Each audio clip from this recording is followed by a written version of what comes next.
India கூட்டணி வலிமையாக உள்ளதால் பட்ஜெட்டில் தமிழ்நாடு புறக்கணிக்கப்பட்டுள்ளது என கூறியுள்ள தமிழக காங்கிரஸ் தலைவர் செல்வ பெருந்தகை, பாஜக அதிமுக கூட்டணிக்கு மக்கள் பாடம் புகட்டுவார்கள் என தெரிவித்துள்ளார்.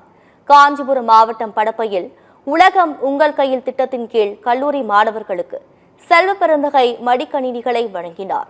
பின்னர் செய்தியாளர்களை சந்தித்தவர், 12 ஆண்டுகளாக தமிழ்நாட்டை மோடி அரசு வஞ்சித்து வருகிறது என்றும், தமிழ்நாடு இந்தியாவின் ஒரு பகுதி என்பதையே மத்திய அரசு மறந்துவிட்டது எனவும் சாடினார்.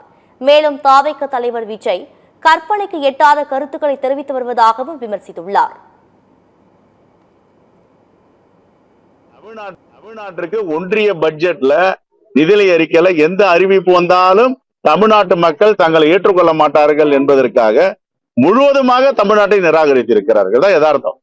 சில பேர் முயற்சி பண்ணுவாங்க, சரி ஏதாவது அறிவிப்போம், சலுகைகள் கொடுப்போம், அறிவிப்புகள் சொல்லுவோம், அது ஏற்ற அளவுலையாவது இருக்கட்டான்னு. ஆனா மோடி அவர்கள் ரொம்ப தெளிவா கணிச்சிருக்காரு, தமிழ்நாட்டுக்கு என்ன அறிவிச்சாலும் நம்ம பக்கம் திரும்ப மாட்டாங்க, அங்க இந்தியா கூட்டணி வலிமையா இருக்கு, அதெல்லாம் அறிவிக்காமே விட்டுருக்குன்னு அறிவிக்காம விட்டார். இது தமிழ்நாட்டு மக்களுக்கு அங்க எடுத்துட்டு போகும்.